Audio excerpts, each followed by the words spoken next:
Hello everyone, this is Pooja Sharma from Pooja Sharma classes. उम्मीद करती हूँ आप सब अच्छे होंगे। तो आज हम डिस्कस करेंगे चाइल्ड डेवलपमेंट एंड पेडागोजी को। तो चलिए स्टार्ट करते हैं। यह पेपर हमारा 6 जनवरी 2022 का है। 6 जनवरी 2022 का यह प्रीवियस ईयर क्वेश्चन पेपर है सीटेट का।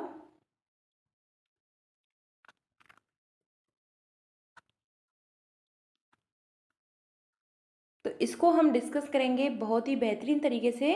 आपको अच्छे से समझना है। और यह जो सब्जेक्ट है आपका चाइल्ड डेवलपमेंट एंड पेडागोजी, यह आपको एक बेहतर टीचर बनाने में मदद करता है। तो आपको इस सब्जेक्ट को एक टीचर बन के, यानी कि एक टीचर के रूप में आपको क्वेश्चंस को सॉल्व करना है। ठीक, अपने आप को अध्यापक मानिए। तो तब आप इन क्वेश्चंस को सॉल्व करेंगे तो आपके जो क्वेश्चंस हैं वह सही होने स्टार्ट हो जाएंगे। तो चलिए स्टार्ट करते हैं। आपको वीडियो पसंद आती है तो वीडियो को लाइक कर देना और अपने दोस्तों के साथ शेयर कर देना। चैनल को सब्सक्राइब नहीं किया है तो चैनल को सब्सक्राइब कर लेना और बेल आइकन को प्रेस कर लेना, जिससे आने वाली वीडियो का भी नोटिफिकेशन आपको मिल जाएगा। फ्री नोट्स के लिए आप टेलीग्राम चैनल से जुड़ जाइएगा, वहाँ पे आपको फ्री नोट्स मिल जाएंगे। और जो मैं आपको यह प्रीवियस ईयर क्वेश्चन पेपर करा रही हूँ, यह आपको वहाँ पे मिल जाएंगे। तो आपको वहाँ से इनकी प्रैक्टिस कर लेनी है। तो चलिए स्टार्ट करते हैं। क्वेश्चन नंबर आपका 1 आता है। आपको इस वीडियो को बिना स्किप किए हुए अच्छे से देखना है, अच्छे से हर क्वेश्चंस को समझना है। तो क्वेश्चन नंबर आपका 1 आता है कि बच्चों के विकास का क्रम। आपको बच्चों के विकास का क्रम बताना है। इसमें सही क्रम कौन सा होता है? तो अमूर्त से मूर्त की तरफ यह बच्चों के विकास का सही क्रम है। यह सामान्य से विशिष्ट की ओर, या पैरों से सिर की ओर होता है, या ऑप्शन नंबर 4 है आपका कि हाथ पैर से केंद्र की ओर होता है। जो बच्चे का विकास होता है, किस तरीके से बच्चे का विकास होता है? तो अमूर्त से मूर्त की तरफ होता है, यानी कि जो चीज़ें दिखाई नहीं देती हैं उनसे लेकर मूर्त चीज़ों की तरफ जो दिखाई देती हैं, इस तरीके से बच्चे का विकास होता है। तो यह बात बिल्कुल गलत हो जाती है। बच्चे को पहले दिखाई देने वाली चीज़ें देनी चाहिए, यानी कि मूर्त चीज़ों से अमूर्त की तरफ ले जाना है। दिखाई देने वाली चीज़ों से ना दिखाई देने वाली चीज़ों की तरफ ले जाना है। यानी कि जो बच्चे का विकास होता है कॉन्क्रीट टू एब्स्ट्रैक्ट होता है। ऑप्शन नंबर आपका 2 दे रखा है, सामान्य से विशिष्ट की ओर। तो यह बात बिल्कुल सही है। बच्चे का विकास है वह कैसे होता है? जनरल टू स्पेसिफिक होता है, यानी कि सामान्य से विशिष्ट की ओर होता है। ऑप्शन नंबर आपका 3 दे रखा है कि पैरों से सिर की ओर होता है, यानी कि बच्चे का विकास है वह पैरों से सिर की ओर होता है। तो यह बात बिल्कुल गलत हो जाती है। जो डेवलपमेंट है यह सिर से लेकर पैर तक होता है, ऐसा नहीं है कि पैरों से सिर की तरफ जा रहा है। तो यह आपका बिल्कुल गलत हो जाता है। ऑप्शन नंबर आपका 4 यहाँ पे दे रखा है कि हाथ पैर से केंद्र की ओर। बच्चे का विकास है हाथ पैर से केंद्र की तरफ जाता है, यह बात भी बिल्कुल गलत हो जाती है। क्योंकि जो बच्चे का विकास होता है वह केंद्र से कहाँ जाता है? बाहर की तरफ जाता है। केंद्र से बाहर की तरफ जाता है, ना कि केंद्र की ओर, यानी कि हाथ पैर से केंद्र की ओर नहीं जाता है, वह केंद्र से बाहर की ओर जाता है। बाहर की ओर का मतलब है केंद्र से, सेंटर से हमारी जो हाथ हाथ पैर की जो छोटी छोटी मसल्स हैं उनकी तरफ जाता है। ठीक, तो यह ऑप्शन आपका गलत हो जाता है। तो जो बच्चे का विकास होता है इसका सही क्रम है कि सामान्य से विशिष्ट की ओर बच्चे का विकास होता है। क्वेश्चन नंबर आपका 2 आता है। यह जो कथन और तर्क वाले क्वेश्चन हैं यह एग्जाम में कई बार पूछे जा चुके हैं, यानी कि इनसे 2 से 3 क्वेश्चन एक सेट में बन रहा है। तो आपको इनको अच्छे से समझना है। बस आपका जो सीटेट में यही अलग हुआ था, जो कथन और तर्क वाले क्वेश्चन आपको यहाँ पे दिए गए हैं। तो क्वेश्चन नंबर आपका 2 आता है कि वह बच्चे जो उच्च आय वाले परिवार से हैं उन बच्चों से अपना दिन बहुत अलग बिताते हैं जो निम्न आय वाले परिवार से हैं। यानी कि जो उच्च आय वाले परिवार के जो बच्चे हैं वह उन बच्चों से अपना बहुत अलग दिन बिताते हैं जो जो जिनकी जो आय है कैसी है? निम्न है, यानी कि कम आय है, उन परिवारों से कम है। तो आपको इसमें बताना है, तर्क दे रखा है कि बचपन की संकल्पना सार्वभौमिक नहीं है। बचपन की जो संकल्पना है वह सार्वभौमिक नहीं है, तथा बचपन में बहुत विविधताएं हैं। बचपन में क्या है, बहुत विविधता हैं। तो आपको इसमें बताना है कि कौन सा सही होता है। ऑप्शन नंबर 1 दे रखा है ए और आर दोनों सही हैं, और आर सही व्याख्या करता है ए की। ए और आर सही हैं यानी कि दोनों सही हैं। आर सही व्याख्या करता है ए की। ऑप्शन 2 दे रखा है कि ए और आर दोनों सही हैं लेकिन आर सही व्याख्या नहीं है ए की। ऑप्शन 3 दे रखा है कि ए सही है लेकिन आर गलत है, या फिर ए और आर दोनों गलत हैं। तो आपको इसमें बताना है कि वह बच्चे जो उच्च आय परिवार से हैं उन बच्चों से अपना दिन बहुत अलग बिताते हैं जो निम्न आय वाले परिवार से हैं। तो यह बात बिल्कुल सही है कि जिनकी जो उच्च आय है वह परिवार है, अपना दिन है वह अलग तरीके से बिताता है, और जिनकी जो कम आय है वह अपना दिन अलग तरीके से बिताते हैं। तो यह बात बिल्कुल सही हो जाती है। बचपन की संकल्पना सार्वभौमिक नहीं है, यह बात भी बिल्कुल सही है कि बचपन की जो संकल्पना है वह सार्वभौमिक नहीं है। तो यह बात बिल्कुल सही हो जाती है। ऑप्शन नंबर आपका 2 भी सही है, यानी कि इसमें कथन सही है और तर्क सही है, और जो आर है यानी कि जो तर्क है यह सही व्याख्या करता है ए की, यानी कि कथन की सही व्याख्या करता है। तो इसका सही आंसर है ऑप्शन नंबर 1, ए और आर दोनों सही हैं। ए और आर दोनों सही हैं, और जो आर है वह सही व्याख्या करता है ए की। क्वेश्चन नंबर आपका 3 आता है। एक बच्चा पहले अपने हाथ से बॉल जैसी बड़ी चीज़ों को पकड़ना सीखता है, यानी एक बच्चा है वह अपने हाथ से बॉल जैसी चीज़ों को पकड़ना सीखता है। उसके बाद चिमटी पकड़कर इस्तेमाल करके एक मटर उठाना सीखता है, यानी कि पहले अपने हाथों से क्या पकड़ता है, बॉल को पकड़ता है। फिर उसके बाद क्या करता है कि एक चिमटी उठाता है, छोटी सी चिमटी उठाता है, उसके बाद उस चिमटे से मटर को उठाता है। यह आपका क्या कहलाता है? तो यह उदाहरण है विकास के किस सिद्धांत को दर्शाता है। यह उदाहरण है विकास के किस सिद्धांत को दर्शाता है। तो आपका जो डेवलपमेंट वाला चैप्टर है यहाँ से आपके 1 से 2 क्वेश्चन बन जाते हैं, तो आपको इसको अच्छे से पढ़ना है। ठीक, तो आपको दे रखा है कि यह शीर्षगामी है। क्या है? शीर्षगामी है, यानी सफेलोकॉडल है। समीप दूरस्थ मुखी है, यानी कि जो प्रोक्सिमोडिस्टल है यह है, या फिर आपका साम्य धारण है, या फिर संरक्षण है। तो आपको इसमें बताना है इसका सही आंसर क्या है। तो इसका सही आंसर क्या होता है कि बच्चा है पहले बॉल को पकड़ना स्टार्ट करता है, उसके बाद वह छोटी सी मटर को उठाता है चिमटी के माध्यम से। तो इसका सही आंसर है समीपस्थ दूरस्थ विकास। क्या है? समीपस्थ दूरस्थ विकास है, यानी कि प्रोक्सिमो डिस्टल की बात करते हैं, जिसका विकास कैसे होता है? सेंटर टू पेरीफेरी होता है, यानी कि केंद्र से बाहर की ओर होता है। यानी कि पहले हमारे केंद्र से हम बाहर की तरफ आएंगे, यानी कि अपनी बड़ी बड़ी मसल्स से शुरू होकर के हम छोटी छोटी मसल्स पर काम करना स्टार्ट करेंगे। यानी कि हमने पहले अब पूरी बॉल को पकड़ा, उसके बाद में फिर उंगलियों के माध्यम से उस मटर को उठाया। तो यह आपका क्या होता है? प्रोक्सिमोडिस्टल होता है। इसको हम समीपस्थ दूरस्थ विकास कहते हैं। तो ऑप्शन नंबर 2 आपका सही आंसर है। यह इसका विकास है, सेंटर टू पेरीफेरी होता है। क्वेश्चन नंबर आपका नेक्स्ट आता है। कथन दे रखा है आपका कि बच्चे अपने समाज के बारे में जानकारी, कौशल, मूल्य और रीतियां केवल अभिभावकों से ही सीखते हैं, या बच्चों का जो सामाजिकरण है वह एक सरल रेखीय प्रक्रिया है। तो आपको इसमें बताना है ए और आर दोनों सही हैं।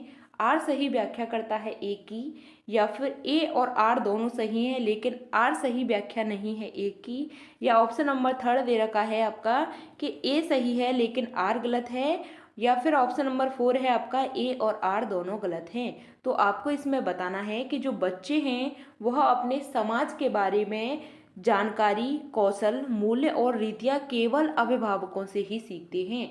यहाँ पे आपको यह वर्ड दे दिया, केवल की बात की गई है, यानी कि यह आपका नेगेटिव वर्ड हो जाता है। यानी कि बच्चे हैं वह समाज के बारे में, रीति रिवाजों के बारे में वह अपने माता पिता से ही सीखते हैं। तो यह बात बिल्कुल गलत हो जाती है। ऐसा नहीं है कि बच्चे का जो रीति रिवाज होते हैं, कौशल होते हैं, मूल्य होते हैं, यानी जो वैल्यू होती है, यह बच्चे अपने माता पिता से भी सीखते हैं, लेकिन साथ ही साथ वह समाज के लोगों से भी सीखते हैं। तो यह बात बिल्कुल गलत हो जाती है कि केवल अभिभावकों से ही सीखते हैं। ऑप्शन आपका यहाँ पे तर्क दे रखा है, रीजन है आपका कि बच्चों का सामाजिकरण, जो बच्चों का सोशलाइजेशन होता है वह एक सरल और वह रेखीय प्रक्रिया है। तो यह बात बिल्कुल गलत हो जाती है कि वह सरल और रेखीय प्रक्रिया है, तो यह आपका दोनों गलत हो जाते हैं। ऑप्शन नंबर आपका यानी कथन और तर्क आपके गलत हो जाते हैं। तो इसका सही आंसर है आपका ऑप्शन नंबर 4, ए और आर हैं वह दोनों गलत हो जाते हैं। क्वेश्चन नंबर आपका नेक्स्ट आता है, किस अवस्था में बच्चे वस्तु स्थायित्व, कौन सी अवस्था है जो बच्चे में वस्तु स्थायित्व की बात करते हैं, इसकी समझ को बना लेता है, वस्तु स्थायित्व की समझ बना लेता है, वह कौन सी अवस्था है, परंतु यह नहीं समझ पाता कि वे क्रियाएं परिवर्तनीय हैं और उनके निर्णय चीज़ों की मौजूदा दिखावट पर निर्भर करते हैं। तो आपको इसमें बताना है, इसका सही आंसर है बताना है कि कौन सी वह अवस्था हो जाती है, संवेदीगामक है, पूर्व संक्रियात्मक है, मूर्त संक्रियात्मक है या फिर अमूर्त संक्रियात्मक है। यह जो 4 अवस्थाएं हैं यह किसके बारे में दी गई हैं, तो यह जीन पियाजे के बारे में, जीन पियाजे ने यह 4 अवस्थाएं दी हैं। जीन पियाजे ने यह 4 अवस्थाएं दी हैं, कौन कौन सी हैं, संवेदीगामक, पूर्व संक्रियात्मक, मूर्त संक्रियात्मक और अमूर्त संक्रियात्मक। यहाँ तक बात क्लियर। अब हमसे इसमें पूछा है कि बच्चा है वह वस्तु स्थायित्व की समझ को बना लेता है, तो यह कौन सी अवस्था है, तो इसके बारे में आपको बताना है।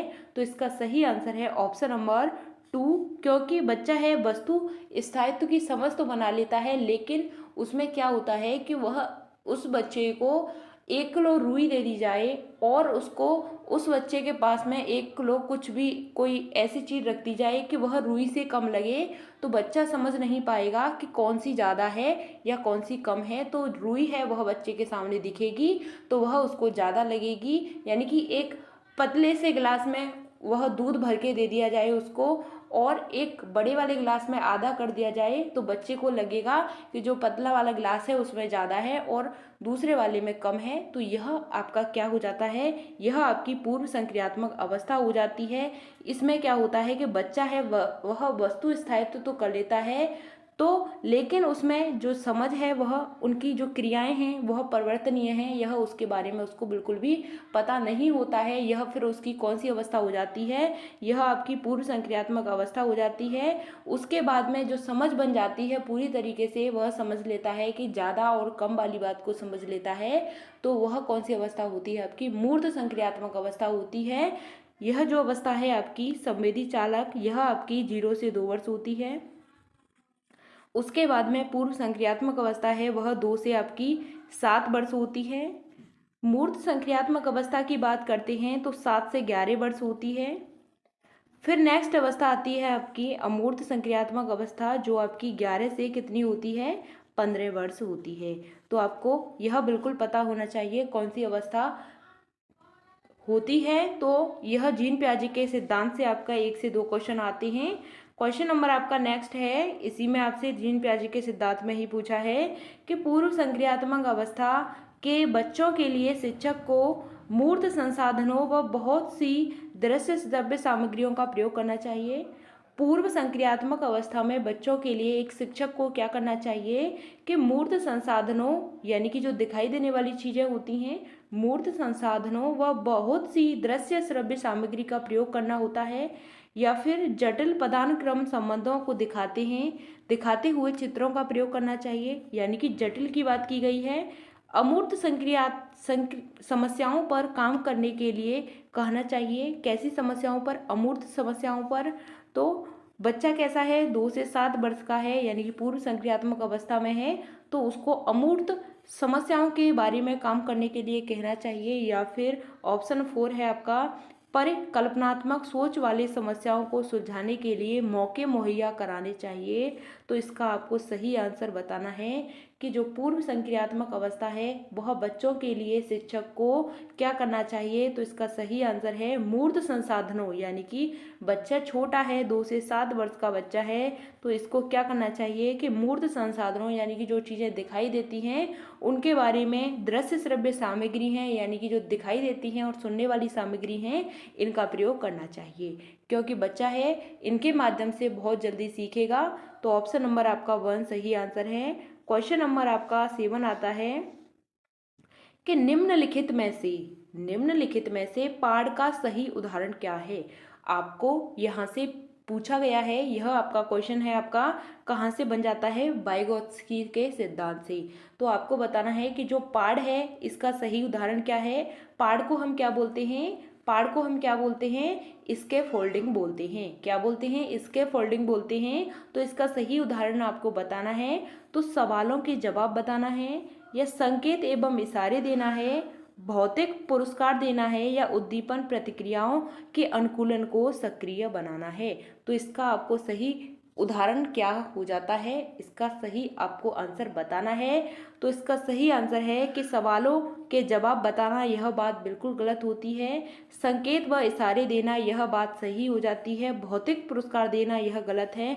उद्दीपन प्रतिक्रिया के बारे में अनुकूलन को सक्रिय करना, यह बिल्कुल गलत हो जाता है।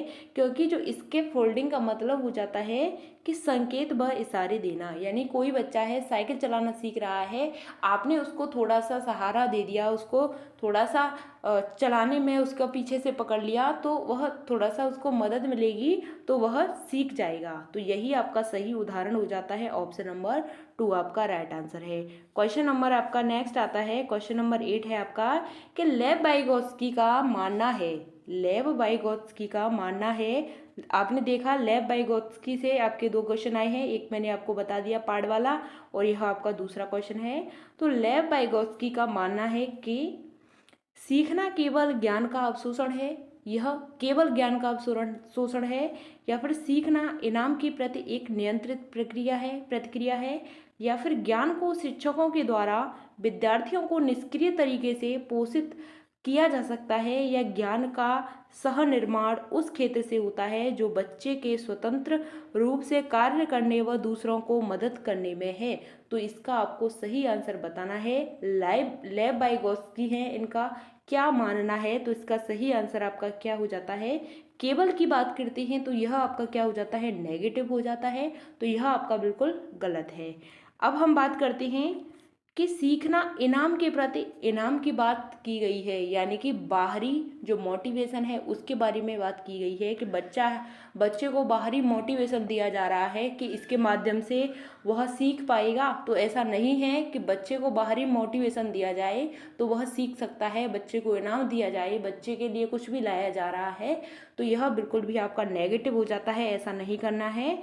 ऑप्शन आपका थर्ड दे रखा है कि ज्ञान को शिक्षकों के द्वारा विद्यार्थियों को निष्क्रिय तरीके से, निष्क्रिय यानी कि यह आपका नेगेटिव हो जाता है।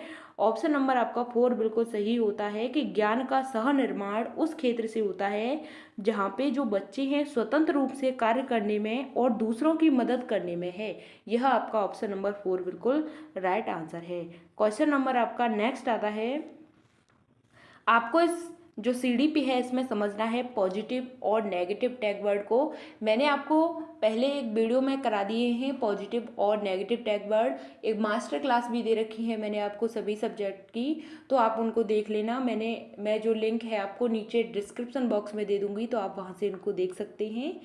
तो आपको इनको अच्छे से समझना है और अच्छे से अपने एग्ज़ाम को करना है। अभी से आपको अपनी तैयारी को बेहतर बनाना पड़ेगा, क्योंकि आपके पास मात्र 2 महीने बचते हैं, तो अभी से आपको लगना पड़ेगा। क्योंकि सबसे पहले आपको जो आपके प्रीवियस ईयर क्वेश्चन पेपर हैं इनको समझना है, इनके कॉन्सेप्ट को समझना है, कहाँ से क्वेश्चन आ रहे हैं, तो उसी तरीके से आपको अपनी तैयारी को करना है।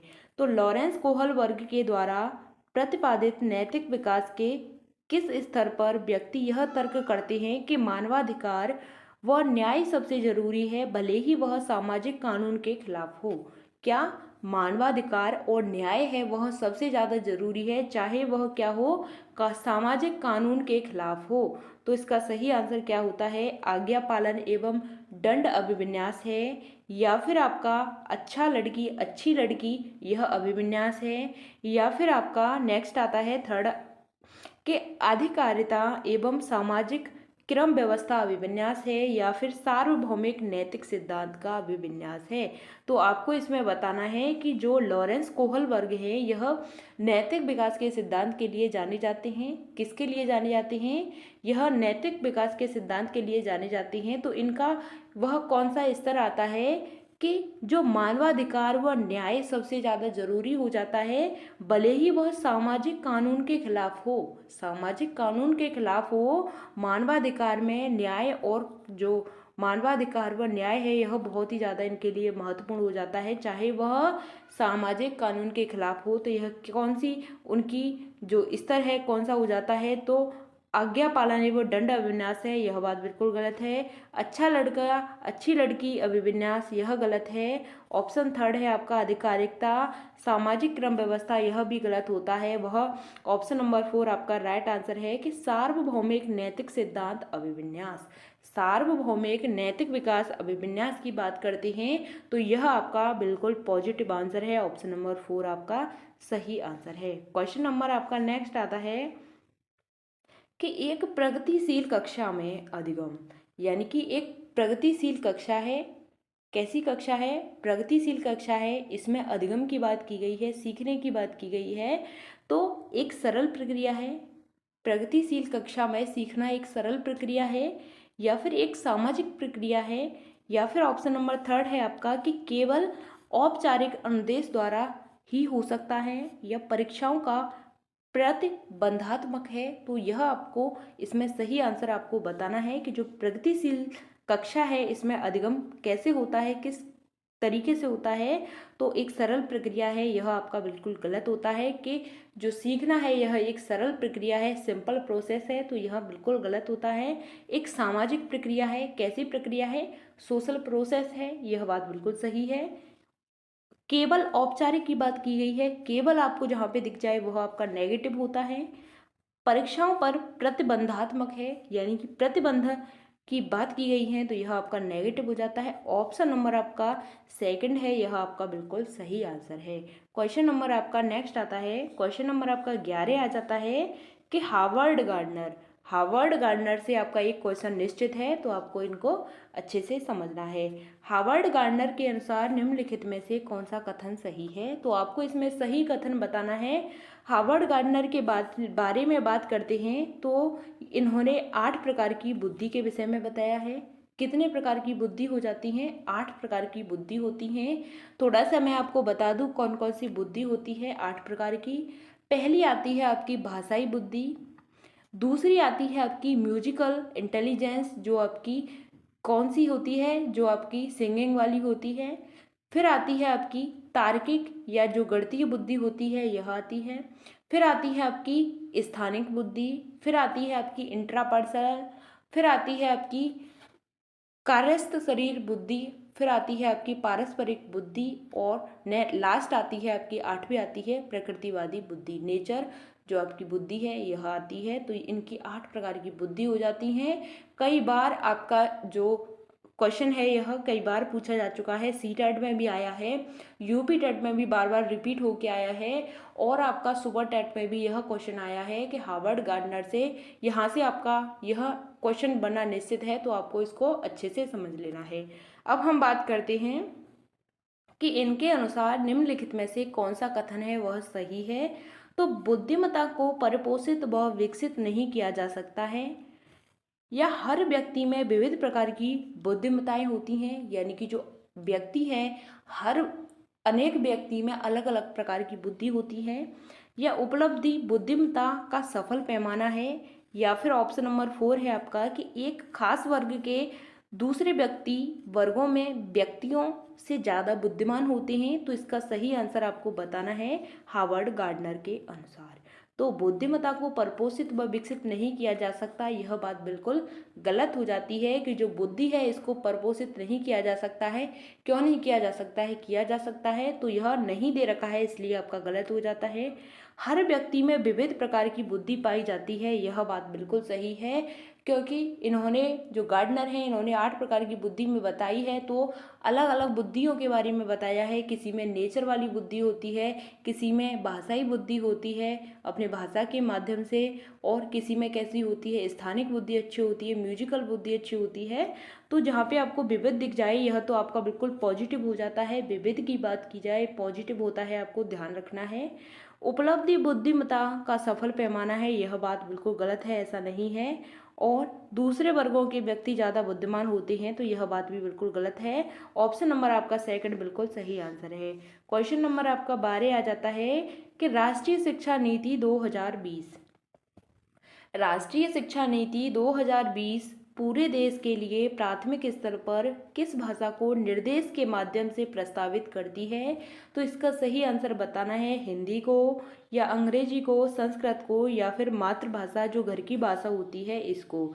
जो आपकी राष्ट्रीय शिक्षा नीति 2020 है, यह पूरे भारत के लिए प्राथमिक स्तर पर किस भाषा को निम्न निर्देश के माध्यम से यह प्रस्तावित करती है, यानी कि कौन सी जो लैंग्वेज है उसको प्रस्तावित करती है? तो इसका सही आंसर है ऑप्शन नंबर 4, मातृभाषा या जो घर की भाषा होती है, मदर टंग होती है, यह आपका बिल्कुल राइट आंसर है।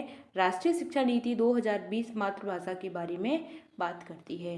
क्वेश्चन नंबर आपका नेक्स्ट आता है, क्योंकि आपको यहाँ पे क्वेश्चन में दे रखा है आपका प्राथमिक, प्राथमिक की बात की गई है। प्राथमिक का मतलब होता है 1 से लेकर 5 तक के जो बच्चे होते हैं, 5वीं क्लास तक के, तो इनको जिनकी जो पढ़ाई है वह कैसी भाषा में होनी चाहिए?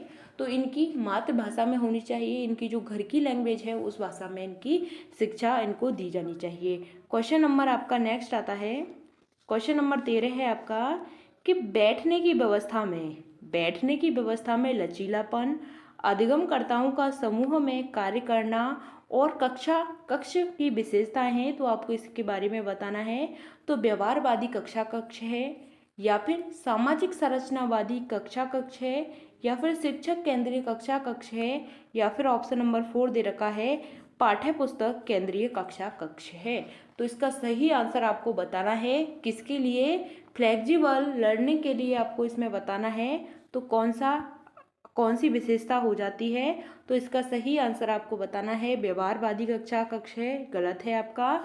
सामाजिक संरचनावादी कक्षा कक्ष है, यह बात बिल्कुल सही लगती है। ऑप्शन नंबर आपको थर्ड दे रखा है कि शिक्षक केंद्रीय कक्षा, यह बात बिल्कुल गलत है। शिक्षक केंद्रित कक्षा नहीं है।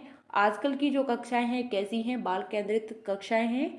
तो आपको यह बात बिल्कुल अच्छे से याद करके रखनी है कि शिक्षक केंद्रित जो कक्षाएं हैं यह नहीं है। पाठ्य केंद्र की बात की गई है, तो यह बात भी बिल्कुल गलत हो जाती है। ऑप्शन नंबर आपका सेकंड सही होता है। क्वेश्चन नंबर आपका नेक्स्ट आता है कि किस प्रकार का शिक्षा शास्त्र, किस प्रकार की जो पेडागोजी है, एक शिक्षक को अपनी कक्षा में व्यक्तिगत भिन्नताओं का ध्यान रखने में मदद करेगा? तो आपको इसका सही आंसर बताना है कि मानकीकृत एवं एक समान, पूरी तरह से परीक्षाओं पर केंद्रित, या फिर पूरी तरह से पाठ्य पुस्तकों पर केंद्रित, या फिर ऑप्शन नंबर आपको 4 दे रखा है कि पूरी तरह से, 4 दे रखा है कि संलग्न व संदर्भित। तो आपको इसका सही आंसर बताना है कि जो आपका एक शिक्षा शास्त्र यानी पेडागोजी की बात की गई है, तो एक शिक्षक को कक्षा में व्यक्तिगत भिन्नताओं का ध्यान रखना है, यानी कि जो कक्षा में विभिन्न प्रकार के बच्चे हैं उन सभी का ध्यान रखना है और ध्यान रखने में उनकी मदद करेगा। तो कौन सा एक शिक्षा शास्त्र होगा, कौन सी पेडागोजी के माध्यम से आप सभी की मदद कर सकते हैं? तो इसका सही आंसर है मानकीकृत एक समान। तो यह बात बिल्कुल गलत हो जाती है। जहाँ पर भी आपको मानकीकृत दिख जाए यह आपका नेगेटिव होता है, बिल्कुल बात सही है। पूरी तरह से परीक्षाओं पर केंद्रित, पूरी तरह से परीक्षाओं पर केंद्रित, यह बात बिल्कुल गलत हो जाती है। ऑप्शन थर्ड दे रखा है कि पूरी तरह से पाठ्य पुस्तक पर केंद्रित, यानी कि बुक्सों पर केंद्रित हो जाना पूरी तरीके से, तो यह बात भी बिल्कुल गलत होती है। ऑप्शन नंबर 4 दे रखा है कि संलग्न व संदर्भित, यह आपका ऑप्शन नंबर 4 है, यह बात बिल्कुल सही हो जाती है। ऑप्शन नंबर 4 आपका बिल्कुल राइट आंसर है। जहाँ पर भी आपको संदर्भित दिख जाए यह आपका एक पॉजिटिव टैग वर्ड है। ऑप्शन नंबर 4 आपका राइट आंसर है। क्वेश्चन नंबर आपका नेक्स्ट आता है, क्वेश्चन नंबर 15 है कि राष्ट्रीय शिक्षा नीति 2020 के अनुसार मूल्यांकन का उद्देश्य क्या है? राष्ट्रीय शिक्षा नीति 2020 के अनुसार मूल्यांकन का आपको उद्देश्य बताना है क्या है? तो रटने की क्षमता का परीक्षण करना है, या फिर पूर्वोत्पादन वह याद रखने की क्षमता का मापन है यानी कि नापना है, या ऑप्शन थर्ड दे रखा है कि बच्चों को सीखने की प्रक्रिया में मदद करना है, या फिर पूरे देश में बच्चों की तुलना करने के मापदंड बताना है। तो इसका सही आंसर आपको बताना है कि जो राष्ट्रीय शिक्षा नीति 2020 है, इसका मूल्यांकन करने का उद्देश्य क्या है। तो रटने की क्षमता का परीक्षण, यह बात बिल्कुल गलत है कि रटने की जो क्षमता है इसका परीक्षण नहीं करना चाहिए। पुनरुत्थान व याद करने की क्षमता को नापना, यानी कि जो बच्चा कितना याद कर सकता है इसको मापना, तो यह रटने वाली पद्धति हो गई, यह भी आपका गलत होता है। बच्चों को सीखने की प्रक्रिया में मदद करना, यानी कि बच्चों को सीखने की प्रक्रिया में मदद कर रहा है, तो यह आपका बिल्कुल पॉजिटिव होता है, यह आपका राइट आंसर है। और पूरे देश में बच्चों की तुलना करने पर मापदंड बताना, यानी कि पूरे देश में बच्चों की तुलना की गई है, उसके बाद में उसका मापदंड बताया जा रहा है, तो यह आपका बिल्कुल नेगेटिव हो जाता है। तो इस क्वेश्चन का सही आंसर है ऑप्शन नंबर थर्ड कि बच्चों को सीखने की प्रक्रिया में मदद करना। क्वेश्चन नंबर आपका नेक्स्ट आता है, क्वेश्चन नंबर आपका 16 है। समावेशन का क्या अर्थ है, आपको बताना है कि जो समावेशन है इसका अर्थ क्या है। तो सभी विद्यार्थियों का उनकी सामाजिक पहचान से निरपेक्ष होकर अपनाना, या फिर अनुचित प्रयास और अलगाव पैदा करने वाली बाधाओं को अनदेखा करना, या ऑप्शन नंबर थर्ड दे रखा है कि भेदभाव को बढ़ाना और मतभेदों के प्रति असहिष्णुता को रखना, या भागीदारी और जुड़ाव से असमान अवसर। तो इसका सही आंसर आपको बताना है कि जो समावेशन है इसका सही अर्थ क्या है। तो इसका राइट आंसर आपको बताना है कि सभी विद्यार्थियों का उनकी सामाजिक पहचान से निरपेक्ष होकर अपनाना, यह बात बिल्कुल सही हो जाती है। अनुचित प्रयास और अलगाव पैदा करने वाली बाधाओं को क्या करना, अनदेखा करना, तो यह बात बिल्कुल गलत हो जाती है। ऑप्शन थर्ड दे रखा है आपका कि भेदभाव को बढ़ावा देना और मतभेदों के प्रति असहिष्णुता रखना, तो यह बात भी गलत होती है। भागीदारी और जुड़ाव के असमान अवसर, तो यह बात गलत हो जाती है, बच्चों को अवसर देने चाहिए। तो इस समावेशन का सही अर्थ क्या होता है कि सभी विद्यार्थियों का उनकी सामाजिक पहचान से निरपेक्ष होकर अपनाना, ऑप्शन नंबर वन आपका राइट आंसर है। क्वेश्चन नंबर आपका 17 आता है कि विविध सांस्कृतिक पृष्ठभूमि के विद्यार्थियों को सफलतापूर्वक सम्मिलित करने के लिए शिक्षक को निम्नलिखित में से किससे बचना चाहिए। तो हर विद्यार्थी को पहचानें और उसका सम्मान करें, या प्रभुत्वशाली समूहों के अनुभवों को प्राथमिकता है, या फिर ऑप्शन थर्ड दे रखा है कि शिक्षण की सामग्री में विविधता शामिल करें, या फिर ऑप्शन नंबर 4 है आपका कि कक्षा में सांस्कृतिक संवेदनशीलता का अभ्यास करें। तो इसका सही आंसर आपको बताना है कि विविध सांस्कृतिक पृष्ठभूमियों के विद्यार्थियों को सफलतापूर्वक सम्मिलित करने के लिए शिक्षक को किससे बचना चाहिए। तो इसका राइट आंसर हो जाता है हर विद्यार्थी को पहचानें और उसका सम्मान करें। तो यह भी आपका नेगेटिव हो जाता है कि हर विद्यार्थियों को पहचानें, ऐसा कैसे पॉसिबल हो सकता है। प्रभुत्वशाली समूहों के अनुभवों को प्राथमिकता दें, यह बात बिल्कुल सही लगती है। ऑप्शन थर्ड दे रखा है कि शिक्षण की सामग्री में विविधता को शामिल करें, या फिर ऑप्शन नंबर 4 दे रखा है कि कक्षा में सांस्कृतिक संवेदनशीलता का अभ्यास करें। तो इसका सही आंसर क्या होता है, इसका सही आंसर है ऑप्शन नंबर 2 कि प्रभुत्वशाली समूहों के अनुभवों को प्राथमिकता है। ऑप्शन नंबर 2 आपका राइट आंसर है। क्वेश्चन नंबर आपका 18 आता है कि डिसलेक्सिया मुख्य रूप से कठिनाई से जुड़ा है। तो जो आपके विकार हैं इनसे आपका एक क्वेश्चन आना निश्चित है, तो आपको इनको अच्छे से पढ़ लेना है और समझना है। क्वेश्चन नंबर आपका इसमें पूछा है कि जो डिसलेक्सिया है यह कौन सी जो कठिनाई है उससे संबंधित है। तो इसका राइट आंसर है पढ़ना, गायन, सोच या फिर चलना। लेक्सिया की बात करते हैं यानी कि जो पठन से संबंधित है, तो ऑप्शन नंबर आपका 1 राइट आंसर है। यह किससे संबंधित है, पढ़ने से संबंधित है। यहाँ तक बात क्लियर। क्वेश्चन नंबर आपका नेक्स्ट आता है, निम्नलिखित में से कौन सा अभ्यास अधिगम अक्षमता वाले विद्यार्थियों का समावेशन सुनिश्चित करने में प्रभावी होगा। तो आपको बताना है कि अभिव्यक्ति के लिए केवल निश्चित विधा को अनुमति दें, या विफलता का आरोपण क्षमता की कमी को माने, या बहुत लंबे और बारंबार दत्त कार्य दें, या फिर ऑप्शन नंबर 4 है आपका कि सूचना प्राप्त करने के लिए कई विकल्प प्रदान करें। तो इसका राइट आंसर क्या होता है कि निम्नलिखित में से कौन सा अभ्यास अधिगम अक्षमता वाले विद्यार्थियों का समावेशन सुनिश्चित करने में प्रभावी होगा। तो इसका राइट आंसर है कि अभिव्यक्ति के लिए केवल की बात की गई है, तो यह गलत हो जाता है। विफलता का आरोपण क्षमता की कमी को माने, यह भी गलत है। बहुत लंबे और बारंबार दत्त कार्य दें, तो ऐसा नहीं करना है। ऑप्शन नंबर 4 आपका सही आंसर है कि सूचना प्राप्त करने के लिए कई विकल्प प्रदान करें। ऑप्शन नंबर 4 आपका राइट आंसर है। क्वेश्चन नंबर आपका नेक्स्ट आता है कि प्रतिभावान विद्यार्थी, यानी कि जिनका जो IQ लेवल होता है वह 140 प्लस होता है, वह कैसे होते हैं? प्रतिभाशाली बच्चे होते हैं। तो आपसे पूछा है कि प्रतिभावान विद्यार्थी जानकारी को जल्दी और सही तरीके से अवशोषित करते हैं, या अपने आयु स्तर से नीचे के प्रश्नों को हल करने में असमर्थ होते हैं, या सरल और आसान कार्यों को चुनने की प्रवृत्ति रखते हैं।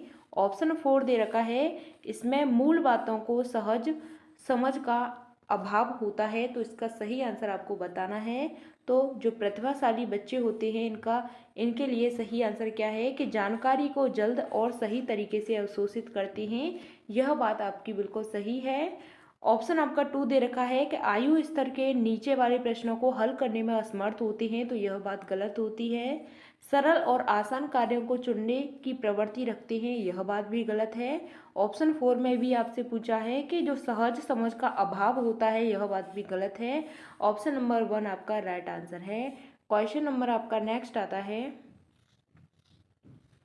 कि एक शिक्षक को अपने विद्यार्थियों को किसी प्रश्न का उत्तर देने के लिए सहज अनुमान लगाने के लिए करना चाहिए। क्या करना चाहिए? प्रोत्साहित करना चाहिए, अनदेखा करना चाहिए, दंडित करना चाहिए, या अवरुद्ध करना चाहिए। जो आपका एक शिक्षक है और विद्यार्थियों को किसी प्रश्न का उत्तर देने के लिए सहज अनुमान लगाने के लिए क्या करना चाहिए? तो प्रोत्साहित करना चाहिए, बिल्कुल बात सही है। अनदेखा करना चाहिए, यह गलत है। दंडित, अवरुद्ध, यह आपकी क्या हो जाती हैं? नेगेटिव हो जाती हैं। प्रोत्साहित करना चाहिए, यह आपका पॉजिटिव हो जाता है। ऑप्शन नंबर 1 आपका राइट आंसर है। क्वेश्चन नंबर आपका 22 आता है, विद्यार्थियों को हाल ही में सीखे गए संप्रत्यय पर विस्तारण में मदद करते समय निम्नलिखित में से किससे बचना चाहिए? तो विभिन्न उपसंप्रत्ययों के बीच संबंधों को क्रियान्वित करना, संप्रत्यय के उदाहरण और गैर उदाहरण बनाना, या अधिग्रहित जानकारी को नई समस्याओं पर लागू करना, या ऑप्शन नंबर 4 है आपका कि बोर्ड पर लिखना और विद्यार्थियों को इसे बिना समझे नकल करने के लिए कहना। तो इसका सही आंसर हो जाता है आपका ऑप्शन नंबर 4 आपका सही आंसर है। यह इससे बचना चाहिए कि जो बोर्ड पर लिखना है और विद्यार्थियों को इसे बिना समझे नकल करने के लिए कहना, तो इससे बचना चाहिए। ऑप्शन नंबर 4 आपका सही आंसर है। क्वेश्चन नंबर आपका 23 आता है कि किस तरह के पाठ्यक्रम को लागू करके विद्यार्थी की विफलता को कम से कम किया जा सकता है? तो जो उनके सामाजिक संदर्भ से जुड़ा हो, जो अत्यधिक चुनौतीपूर्ण और जटिल हो, जो उनके दैनिक जीवन के लिए अप्रासंगिक हो, या ऑप्शन 4 दे रखा है जो अमूर्त से सरल की ओर बढ़ता हो। तो आपको इसमें बताना है किस तरह के पाठ्यक्रम को लागू करके विद्यार्थी की विफलता को कम किया जा सकता है। तो इसका सही आंसर क्या हो जाता है? तो ऑप्शन नंबर आपका 1 इसका राइट आंसर है कि जो उनके सामाजिक संदर्भ से जुड़ा हो। सामाजिक संदर्भ की बात की गई, जहाँ पे आपको कॉन्टेक्स्ट की बात की जाती है, कॉन्टेक्स्ट की बात की जाती है, तो यह आपका बिल्कुल राइट आंसर होता है। ऑप्शन नंबर आपका 1 सही है। क्वेश्चन नंबर आपका 24 आता है कि सार्थक सीखने के लिए निम्नलिखित में से क्या महत्वपूर्ण है? सार्थक सीखने के लिए निम्नलिखित में से क्या महत्वपूर्ण है? तो कक्षा में प्रतिस्पर्धा संस्कृति का विकास करना, बच्चों के विचारों और अनुभवों को जगह देना, जानकारी को पृथक खंडों में प्रस्तुत करना, या ऑप्शन नंबर 4 है आपका कि ऐसे उदाहरण देना जो विद्यार्थियों के सामाजिक संदर्भ से संबंधित नहीं हैं। तो सीखने में, सार्थक सीखने में सबसे ज़्यादा महत्वपूर्ण क्या होता है? तो इसका सही आंसर हो जाता है, आपको बताना है कि प्रतिस्पर्धा संस्कृति का विकास करना, तो यह बात गलत है। विचारों और अनुभवों को जगह देना, बच्चों के विचारों और अनुभवों को जहाँ पे जगह मिल रही है, तो यही आपका पॉजिटिव आंसर है। जानकारी को पृथक खंडों में प्रस्तुत करना, यह आपका नेगेटिव हो जाता है। ऑप्शन नंबर 2 आपका राइट आंसर है। क्वेश्चन नंबर आपका 25 आता है कि विद्यार्थियों को नए संप्रत्यय पढ़ाते समय शिक्षक को निम्नलिखित में से किससे बचना चाहिए। यह आपका यहाँ पे दोबारा क्वेश्चन आ गया है क्या, कि नए संप्रत्यय पढ़ाते समय किससे बचना चाहिए। तो उन्हें उदाहरणों से सामान्य गुण खोजने के लिए कहें, चेंज है आपका क्वेश्चन। उस संप्रत्यय से संबंधित गैर उदाहरण प्रस्तुत करें, या पहले जटिल अवधारणाओं को प्रस्तुत करें या फिर सरल की ओर बढ़ें। यानी कि पहले जटिल अवधारणाओं को प्रेजेंट करें, फिर उसके बाद में सरल की तरफ बढ़ें। या फिर आपका ऑप्शन नंबर 4 दे रखा है कि नई जानकारी को पिछले ज्ञान से जोड़ना। नई जानकारी को पिछले ज्ञान से जोड़ना, तो इसका सही आंसर आपको बताना है कि विद्यार्थी के नए संप्रत्यय पढ़ाते समय, विद्यार्थी को नए संप्रत्यय पढ़ाते समय किससे बचना चाहिए। तो उदाहरणों में से सामान्य गुण खोजने के लिए कहें, तो यह बात तो बिल्कुल सही है। बचना चाहिए यह पूछा है आपसे। संप्रत्यय से संबंधित गैर उदाहरण प्रस्तुत करें, यह बात भी बिल्कुल सही है। ऑप्शन नंबर 3 दे रखा है कि जटिल अवधारणाओं से सरल की ओर बढ़ें, तो यह बात गलत होती है। नई जानकारी को पिछले ज्ञान से जोड़ें, यह बात सही है। आपसे इसमें पूछा है कि नहीं यानी कि बचना चाहिए, तो नेगेटिव वाला पूछा है, इसलिए नेगेटिव आपका सही होता है। ऑप्शन नंबर 3 आपका इसमें राइट आंसर है। क्वेश्चन नंबर आपका 26 आता है कि विशिष्ट जानकारी के स्मरण पर आधारित प्रश्न का उत्तर देने के बाद एक विद्यार्थी इस बात पर विचार कर रहा है कि इस कार्य में किन संकेतों ने उनकी मदद की, और ऐसा करने से विद्यार्थी का विकास कर रहा है। तो किसका विकास कर रहा है जो विद्यार्थी है, तो विलंबित नकल का, आत्म केंद्रीयता का, अधिसंज्ञान का, या फिर अति औचित्य का। तो आपको इसमें इसका सही आंसर बताना है कि विशिष्ट जानकारी के लिए स्मरण करने के आधार पर प्रश्न का उत्तर देने के बाद में विद्यार्थी इस बात पर विचार कर रहा है कि किस यानी इस कार्य में किन संकेतों के माध्यम यानी किन संकेतों ने उसकी मदद की है। ऐसा करने पर विद्यार्थी है वह किसका जो विकास कर रहा है, कौन सी अपनी क्षमता का विकास कर रहा है। तो इसका सही आंसर हो जाता है वह अधिसंज्ञान का विकास कर रहा है। इसको हम मेटा कॉग्निशन बोलते हैं। ऑप्शन नंबर 3 आपका राइट आंसर है। क्वेश्चन नंबर आपका नेक्स्ट आता है, सोचने की बात की गई थी तो मेटा कॉग्निशन हो जाता है। लक्ष्य प्राप्त करने के चरण दर चरण निर्देश को कहा जाता है, तो कलन विधि कहा जाता है, स्वतः शोध प्रणाली कहा जाता है, साधन लक्ष्य विश्लेषण कहा जाता है, या स्मृति सहायक विधि कहा जाता है। लक्ष्य प्राप्त करने के चरण दर चरण निर्देशित को क्या कहा जाता है, इसका सही आंसर क्या है, तो इसको हम कलन विधि कहते हैं। क्या कहते हैं, इसको हम कलन विधि कहते हैं। ऑप्शन नंबर 1 आपका राइट आंसर हो जाता है। क्वेश्चन नंबर आपका नेक्स्ट आता है कि विद्यार्थी के बीच भ्रांतियां उनके बारे में क्या बतलाती हैं। जो भ्रांतियां हैं विद्यार्थी के बीच में वह क्या बतलाती हैं।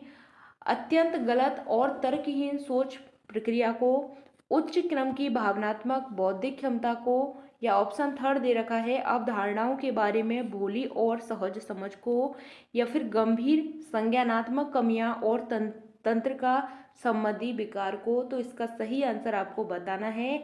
जो आपका इसमें पूछा गया है कि भ्रांतियों के बीच में क्या बतलाती है, विद्यार्थियों की भ्रांतियों के बारे में यह क्या बतलाती है, तो इसका सही आंसर हो जाता है ऑप्शन नंबर आपका 3 सही होता है कि अवधारणाओं के बारे में भोली और सहज समझ की बात की गई है। ऑप्शन नंबर आपका 3 सही है।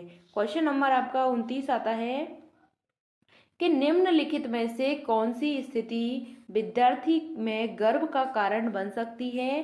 तो जब असफलता का कारण स्वयं को माना जाता है, जब असफलता का कारण दूसरों को माना जाता है, जब सफलता का कारण स्वयं को माना जाता है, और जब सफलता का कारण दूसरों को माना जाता है।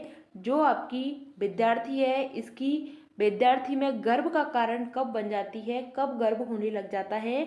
तो इसका सही आंसर आपको बताना है। जब असफलता का कारण स्वयं माना जाता है, यह बात गलत है। जब असफलता का कारण दूसरों को माना जाता है, यह बात भी गलत होती है। जब सफलता का कारण स्वयं को माना जाता है तो इसमें क्या आ जाती है, गर्व की भावना आ जाती है। ऑप्शन नंबर थर्ड आपका राइट आंसर हो जाता है। जब असफलता का कारण दूसरों को माना जाता है तो यह आपका गलत होता है। जब सफलता का कारण है वह स्वयं को माना जाता है तब उसमें क्या होता है, गर्व की भावना होती है। ऑप्शन नंबर थर्ड आपका राइट आंसर है। क्वेश्चन नंबर आपका 30 आता है, लास्ट क्वेश्चन है आपका। आपको समझ में आई होंगी चीज़ें, सभी क्वेश्चंस आपको समझ में अच्छे से आए होंगे। इसी तरीके से आपको अपनी तैयारी को बेहतर बनाना है, अपनी समझ को बेहतर बनाना है। निम्नलिखित में से कौन सा कथन आंतरिक प्रेरणा का उदाहरण है? आंतरिक प्रेरणा का उदाहरण कौन सा कथन है आपको बताना है कि मुझे पढ़ाई करनी चाहिए क्योंकि संप्रत्यय की समझ बनाने के लिए बहुत ज़रूरी है। बहुत ही बेहतरीन क्वेश्चन है आपके लिए।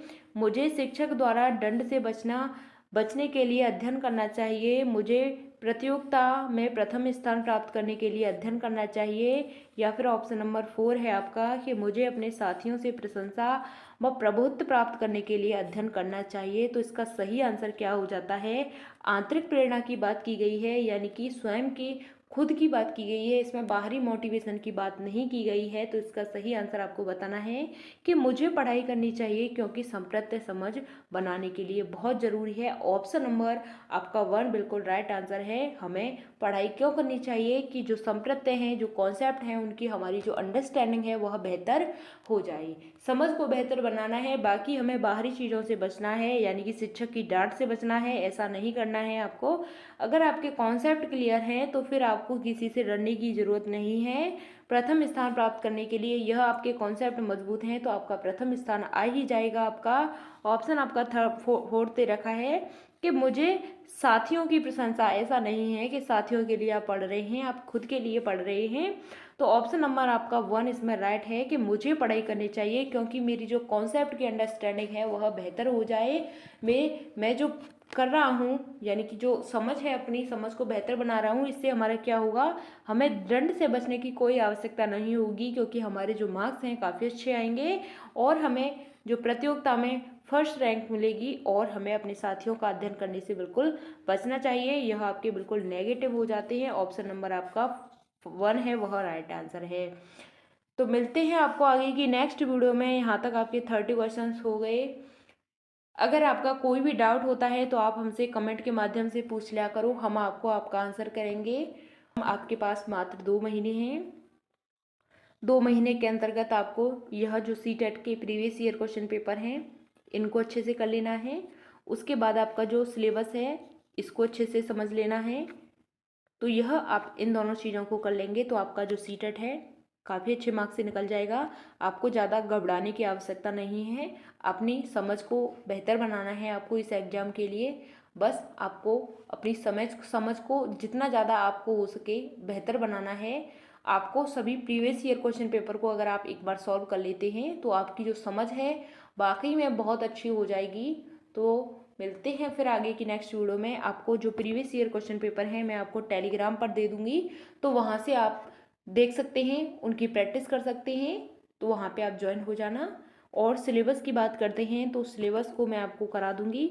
सबसे पहले मैं आपको जो प्रीवियस ईयर पेपर हैं इनको करा रही हूँ ताकि आपकी जो समझ है वह बेहतर हो जाएगी। आपको पता चलेगा कि जो सिलेबस में आपका क्या क्या दे रखा है और कहाँ से आपके कितने क्वेश्चंस आ रहे हैं, तो आपको इनकी भी समझ बन जाएगी।